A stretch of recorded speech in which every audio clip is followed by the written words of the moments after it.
Our News is brought to you by Alive. Believe in best. Tonight on Our News, quarantined individuals could be denied the right to vote. The PLP leader promises an end to emergency orders and travel health visas. And a $500,000 cocaine bust near Long Island.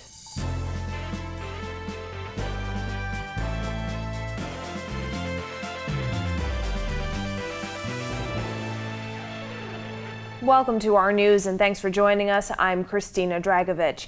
Topping news tonight, Minister of National Security Marvin Dames is strongly suggesting that quarantined and COVID-positive voters will not be able to cast their ballots in the upcoming election. Health Minister Renward Wells revealing that is one of the latest recommendations made by health officials. Jasmine Brown reports. What is quarantine? Quarantine is quarantine. If someone has COVID and they're quarantined, they're quarantined for a reason. And, this is, you have people who are incarcerated on election day. You have people who are hospitalized on election day. You have people who are out of the country on the election day. And they may be registered voters, but they can't vote because of the circumstances. And so, we'll see. Prime Minister Dr. Hubert Minnis called a snap election that is set for September 16th, at a time when the Bahamas has been struggling with the worst surge in COVID-19 cases, hospitalizations, and deaths since the start of the pandemic. While officials have not given quarantine numbers during the third wave of COVID-19, we do know the Bahamas has been regularly confirming more than 100 new cases each day. Section 49C of the Parliamentary Elections Act provides that individuals who are registered to vote in a constituency may vote as a special voter in the advanced poll under certain circumstances, including illness or infirmity. However, ill voters would still be required to vote in person, albeit an earlier date. When pressed on whether those thousands of quarantined voters will be disenfranchised, Dames said this. Would you like to have a COVID-positive voter next to you? Not personally. What does quarantine mean? But we're talking about probably thousands of people. What the numbers are, I don't know. You're never going to have 100% voting on election day. No country can boast of that unless it's a country where it is designed that way. And so we have to accept the fact that those persons who are able to vote on election day should be encouraged and come out to vote. Asked about the same issue, Minister of Health Renward Wells says he could not say what the final decision is, but he did say this. There is recommendations in that regard by health personnel. And think about it now. How are you going to let someone who is in quarantine, who has the potential to infect other persons, to go out into a polling station? Now, we did ask both ministers if they were worried about people breaking quarantine, and they did admit that that is indeed a concern. Reporting for Our News, I'm Jasmine Brown.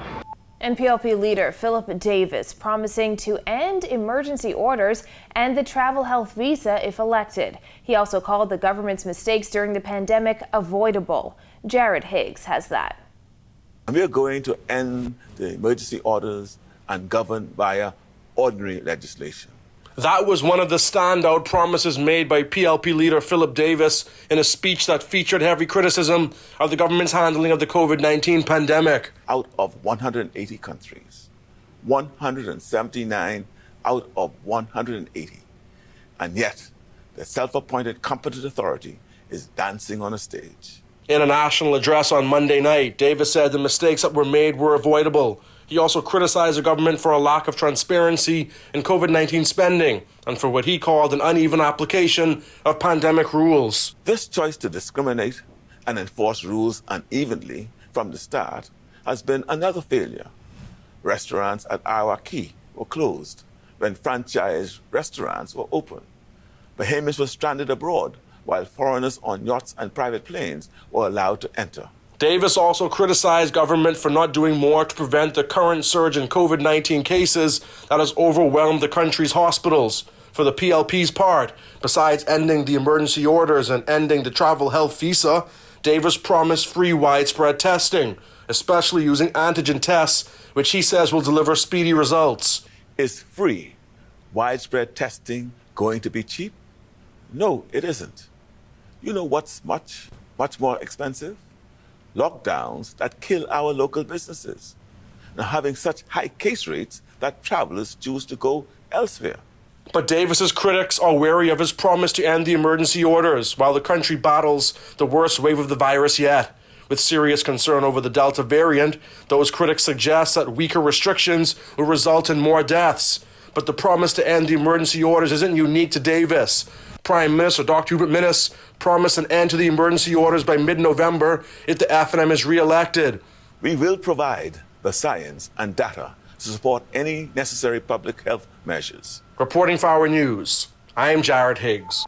A poll conducted just after the bell was rung has revealed that undecided voters are leaning toward the Free National Movement. However, officials say the small lead is quickly getting smaller. Kyle Joaquin has the breakdown.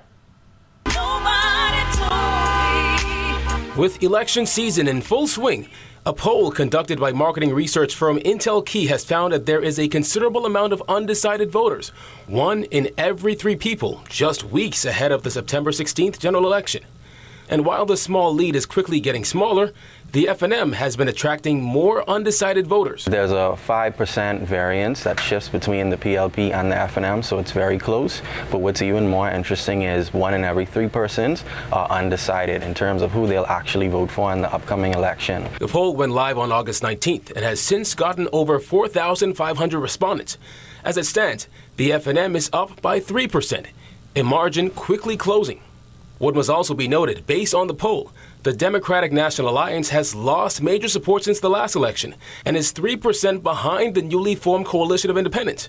However, both are playing a major role in taking votes from both the FNM and PLP. Those are actually eroding the FNM's base, so more so than the PLP's. So it's safe to say, when we look at the 2017 election and the effect that the DNA had in terms of splitting the vote, that is even more prevalent now with the resurgence of the COI as well. Now, according to the poll, in this election, leadership is a big factor as well. Prime Minister Dr. Hubert Minnis has said the election is about who voters want to get the country out of the pandemic. Davis, on the other hand, has been focusing on the new faces in the PLP and the party's plan for a new day. When asked about leadership and whether voters are excited about either Dr. Hubert Minnis or Philip Davis, respondents in the poll were not excited about either. However, as for which leader is ahead in the poll, currently Minnis has a 17% lead in terms of optimism about him being the Prime Minister versus Brave Davis. Respondents were also asked questions like which issues are most important to them going into the next election. The pandemic and the economy topped the list. We posed the question, what's more important if you have to make a decision in terms of reducing the COVID-19 spread as opposed to rebuilding the economy by opening things back up? The differential is actually only 2%. So whether they consider to vote for PLP or FNM, they actually come to terms on that. As September 16th draws nigh, more and more respondents are taking the poll. Chase says it gives all parties and candidates in particular an idea of where they stand and what they should be working on. For Our News, I'm Kyle Joaquin. In other news, an attempted drug smuggling operation was thwarted Sunday morning when police found a sailboat near Long Island with 24 kilos of cocaine. The drugs were transported to New Providence late last night. Bethany McDermott reports. A joint operation between local and international law enforcement agencies led officers to a $500,000 drug find. Police press liaison officer ASP Audley Peters said officers came across a sailboat in waters near Long Island early Sunday morning. Sometime around 7:30 a.m., officers observed a sailboat in the Long Island area. They boarded this vessel and found 2 males aboard. They were informed of the reason for the vessel being boarded, and the officers conducted a preliminary search of the vessel. However, nothing was found at the time. According to Peters, officers were unable to conduct a thorough search at that time. As a result, the vessel was towed to Exuma. The men are believed to be between the age of 37 and 56 and are Venezuelan and Dominican nationals. They were arrested and a second search conducted on Monday. During a secondary search, the officers discovered concealed in a compartment 3 bags, which, when inspected, contained 24 kilos of suspected cocaine. This cocaine is believed to have a street value of about $500,000. Peters said police are doing their part to put a major dent in the reduction of drugs coming into the country. Today, that is a shipment that is not going to reach its destination because our efforts were successful, and as we continue to chip away at this wall, in due course, the reduction that we're looking for is going to happen. Reporting for Our News, I'm Berthany McDermott. Mostly sunny skies today. Greg Thompson is in the Weather Center with the latest conditions. Thanks, Christina. Welcome everybody for your first look at weather. Of course, the name of the game today was the heat. Temperatures in the 90s and those triple digits indices making it feel very hot. We are in the mid-80s outside our studios right now with just a few clouds. We call it warm. Your winds are light and variable at 3 knots, and your feels like temperature also in the mid to upper 80s. Satellite view, quiet around the islands. We have a couple of isolated showers and thunderstorms, some across the Exumas and Ross, as well as the Abacos. And we will continue to see 1 or 2 spotty showers later on tonight. That's your first look at weather. Your extended forecast is still to come. Still to come on Our News, government addressing issues at the morgue. And 8 Mile Rock residents line up to get the cab. Find out more when Our News returns. Welcome to Our News, and thanks for joining us. Topping news tonight. COVID-19 remains a serious threat. Coronavirus COVID-19 has disrupted our economy, tourism industry, educational system, and put our healthcare facilities and professionals on high alert. Are you prepared? Do you have all the facts? Stay tuned to this network for the very latest news and information on this global pandemic.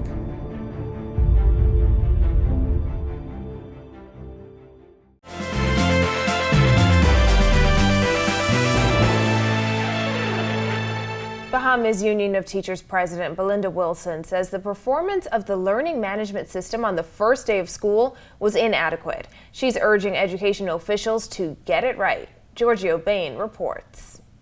Wilson said teachers and students encountered a number of challenges on the first day. Teachers and students do not have passwords. Teachers do not have their class lists.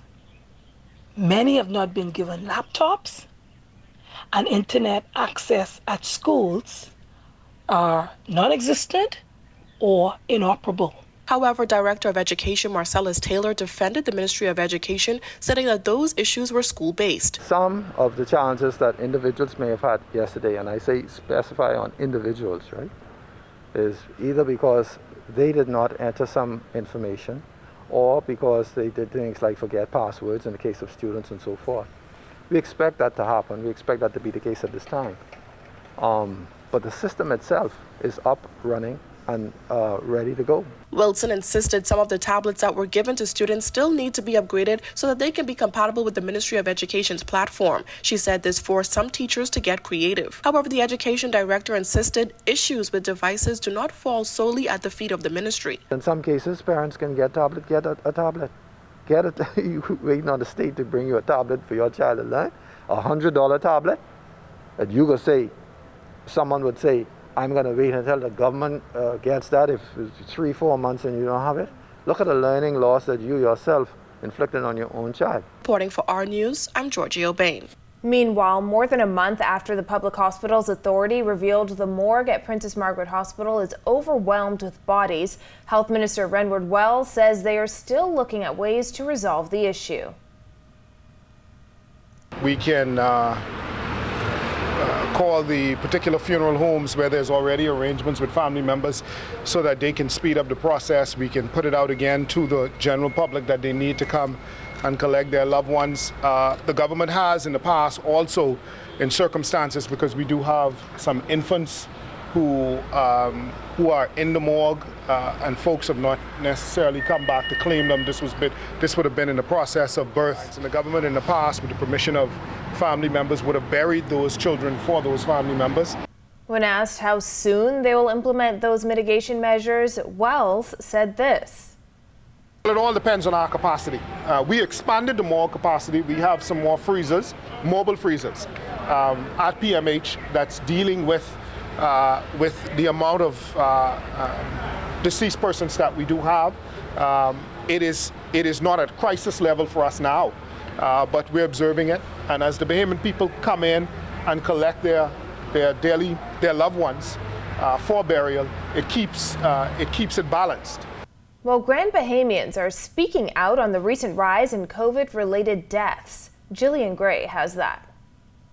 27 Grand Bahama deaths that were under investigation have now been reclassified as COVID-related deaths. The victims range in age from 19 to 89. They died between April 16th and August 24th.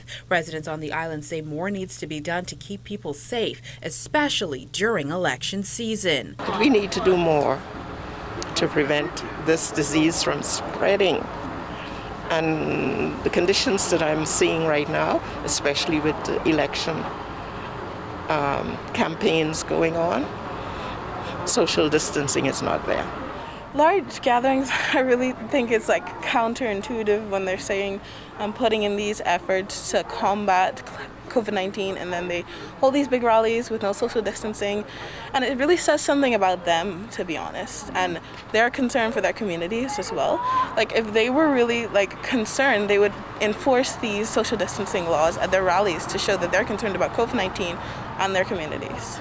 Retired nurse Veronica Poitier, who is fully vaccinated, said she feels at least some of those deaths could have been avoided if more people followed health guidelines. I've lost a lot of friends, and that hurt. It's really hard. I've lost one yesterday. Scores of Grand Bahamians stood in line to get their first shot of either the Pfizer or Johnson & Johnson vaccine at the newly opened Central Zion Baptist Vaccine Center in 8 Mile Rock. Micah Hepburn says at first he had not planned to get the jab, but the recent deaths and more vaccine options made him reconsider. When I listen to the media and I watch the news, even family members, close family members of mine that experienced death as a result of not being vaccinated, I said to myself, I will take the vaccine to be safe. Reporting for our news, I'm Jillian Gray. It's now time for tonight's Financial Market Minute, brought to you by RF, your local investment bank.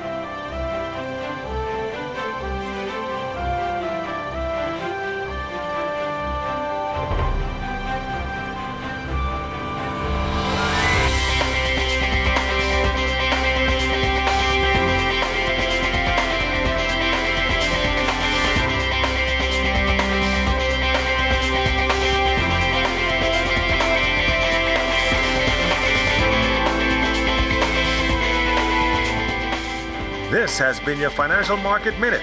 To explore the best performing mutual funds in the Bahamas, visit our website at www.rfgroup.com.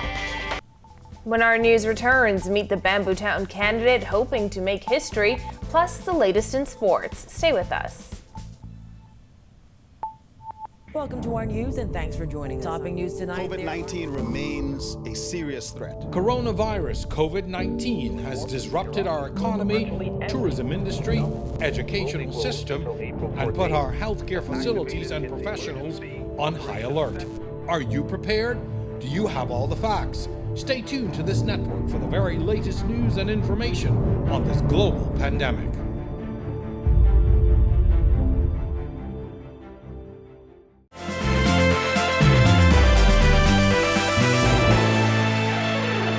Welcome back to our news.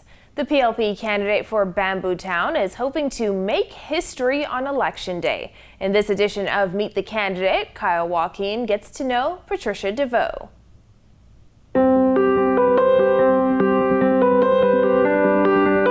All they're asking for is good representation. Born and raised in Bamboo Town, if elected, Patricia DeVoe would be one of very few members of parliament living in their constituency. She lives in Kennedy Subdivision, an area she's fighting for, if only for the simple things. These are the restrooms, and these have been non-operational for the past 10, 15 years. And this is now a sewer issue, and look at it, there's nothing it's not functional. I wouldn't send anybody in there to use this restroom. This is the park where people come. This is the walking park that our seniors and our retirees have to walk on every day. And this is the basketball court that the tarmac needs to be fixed. And we had a man that was sitting here for almost 10 years. A public servant of many years, DeVoe said she felt it was time to enter the front line after witnessing what she called the deterioration of the area. I have to be the one to bring and transform Bamboo Town and make sure that these people down here, who are resilient people, get the proper and true representation that they so deserve. And it's not for me for politics. I don't ever want to be a politician, but I do want to be a servant leader for them. The seat is currently held by Health Minister Rembert Wilt. If elected, DeVoe would be the first woman to represent Bamboo Town in Parliament. This is one of the things that I'm going to be doing as I move around from day to day now. I'm trying to clean up areas and also clear away debris. We have to impact and enhance the lives of our people. We cleared this bush here. It was garbage heap, so we decided that we got the tractor in here on Saturday. We spent half of the day cleaning up this property here and the other one across the street. This is the way our people have to live. This is supposed to be a drain. This is a drain, and as you look at it, it is filled to capacity. I have a senior citizen living in this house. She had to put up extra blockage here just to alleviate all of the runoff of the water going into her home. DeVoe says she knows if elected, she will have her work cut out for her, but she's up to the task. With this edition of Meet the Candidate for Our News, I'm Kyle Joaquin. In sports tonight, Bahamian Mike Strawn edging closer to making the Indianapolis Colts opening day roster. Marcellus Hall has that tonight in sports. All right, thanks a lot and welcome to our sports, everybody. I'm Marcellus Hall. The NFL season is just about 2 weeks away, and when it does roll around, there'll be some Bahamians watching the Indianapolis Colts with great interest. Myself in particular, being an Indianapolis Colts fan, but also because there will hopefully be a Bahamian on that roster. His name, Mike Strawn. Today is my day. Today is my day. He's going to pass on first down. He's got time. Lofts the ball down the far sideline. Mike Strawn goes up, climbs the ladder, and brings it down. A terrific catch for the rookie, Mike Strawn. Bahamian Mike Strawn continuing his quest to make the opening day roster for the Indianapolis Colts. Strawn has looked impressive so far throughout the preseason with 3 catches for 57 yards against the Carolina Panthers in Week 1, 2 catches for 12 yards versus the Vikings, and 5 catches for 61 yards in the team's final preseason game versus the Detroit Lions this past Friday. Indianapolis finishing the preseason 3-0, with Strawn establishing himself as a reliable part of the offensive attack. Colts are expected to announce the final opening day roster of 53 players this evening, but it is widely expected that Strawn will be on the depth chart for the season opener September 12th against the Seattle Seahawks. I must say that God has been with me every step of the way. It's truly a blessing to be able to say I'm on the roster, but the work doesn't stop now. My goal is to take it up a notch and continue to contribute in a special way to this team.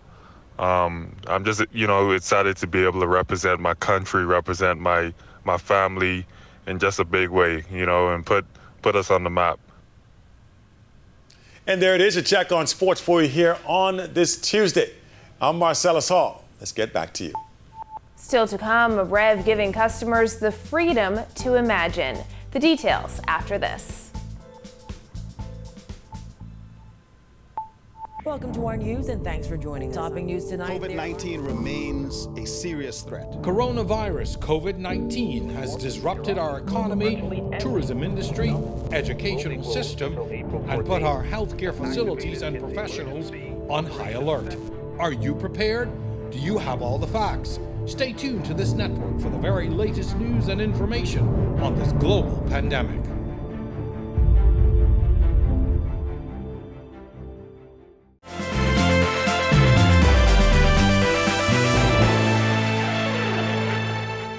Welcome back to our news. Possible showers ahead this week. Greg is back in the Weather Center with the details. Thanks again, Christine. Welcome back, everybody, for your second look at weather on this last day of August 2021. Tropics, we've got a couple of systems out there. We're watching an area of low pressure expected to form in the southwest Caribbean. The National Hurricane Center giving that a low to medium chance. Some showers now starting to form with that system. Upper level low spinning across that area will continue to keep some dry air in place. And at the surface, we have a high pressure weak one that's going to continue to provide some very light winds over the next couple of days. Ida's still across the southeastern United States generating some showers. Then we have Kate, which was downgraded to a tropical depression earlier today, will continue to move towards the north. Now the National Hurricane Center turning its attention to a very strong tropical wave moving off the African coast. That one given a high chance, so we will continue to monitor that one as it moves across the tropical belt. Boating forecast for all areas tonight through tomorrow, we expect those winds to be light and variable. Basically 5 to 10 knot seas, very nice, 1 to 3 feet over the ocean. Tide is presently high, will be low at 10:04 tonight. Here's a look now at your national forecast.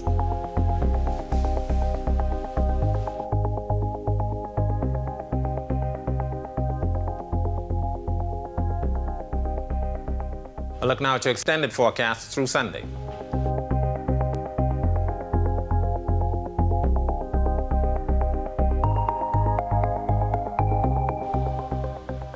We could see a weak frontal boundary hang out near the Bahamas by Friday, so we got a couple of showers in the forecast. Back to you, Christina.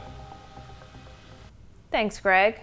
Imagine designing your own channel lineup. Now Rev is putting the power in your hands with new packages and options with the launch of Imagine. Changes are coming to basic cable with the addition of high viewership channels, including BET and Bounce. Rev product lead Mikkel Ferguson says you may have already seen some of the changes.